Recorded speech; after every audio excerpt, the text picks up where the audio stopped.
Academy football. A system which helps dreams come true for the very best youngsters in the world. And by very best, I mean the very, very, very best. Let me paint you a picture. Any football academy in the UK can have up to 250 youngsters registered. But as you know, the UK population is big. The number of academies and football programs are just as big. There are millions of kids who share the same dream. So as you can imagine, there's millions of kids that are playing the game right now. Out of everyone, only 180 children out of 1.5 million make a career as a professional footballer, which in turn allow them to make a living of it. That is a 0.012% chance of making it. I mean, come on. It is more likely that you will get struck by lightning every single year and survive than to make it pro in the football game. Actually, if anyone showed you this picture when it was made, it would be statistically impossible that 2 out of these 3 kids would make it to play for 2 of the biggest teams in Europe. In fact, it's so improbable that this kid, who was playing at the same level as them back then, well, his life went into such a different direction. It's actually crazy. Kofi Anoyke-Boadi. I hope I said the name right, but if I didn't, I apologize. He grew up on a council estate in Peckham, a very rough environment, with football being one of the few ways out.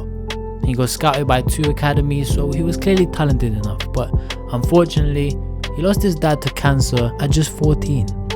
And according to him, it was just him and his mum left because his older siblings, well, they had their own life. So he really had to try and find a way out. But young Kofi did his thing, and like I said, he was talented and started playing for Barnet, professional club, and he was there for nearly 3 years. He played with the under 23s regularly when he was just 16, and he also trained in the first team quite a lot. But despite all of that, Kofi got released, and that's when things really went left. That's when Kofi started getting involved in gang activities. You have to understand this.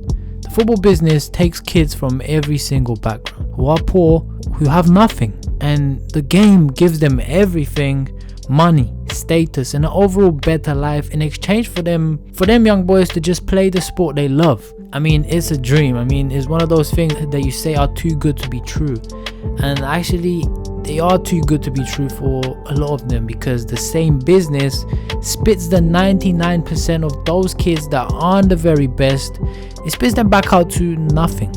So Kofi, alone just with his mum, back to the council estate in Peckham. I mean, how can he ever get back to that lifestyle? But even so, it wasn't about the lifestyle for Kofi. It was about just making it as a professional footballer. So in order to stay away from all of that, Kofi actually signed semi-pro at Sutton United.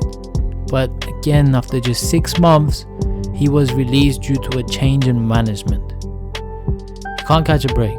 So young Kofi, at this very moment in time, this kid in the picture is still pursuing a career. He's still in his early 20s, and there's of course a chance to get to the very top, but through a different route, just like Vardy or Antonio had to take. Never give up. Vardy was a factory worker in 2005. He was semi-pro, he was playing in the non-league, and then managed to play for England, won the Premier League, and even played in the Champions League. Academy football is not the only way.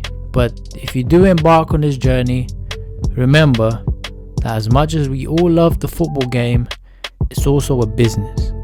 Young players are just like factory products. The good ones are going to go on the shelves, and then the big clubs are going to buy them. And that's going to continue to happen throughout their whole career. But the rest of them are just dashed away and forgotten about. So just make sure that you're aware of that before you get into this journey. As always, this was your boy G Alex. Catch you in the next one. I'm out.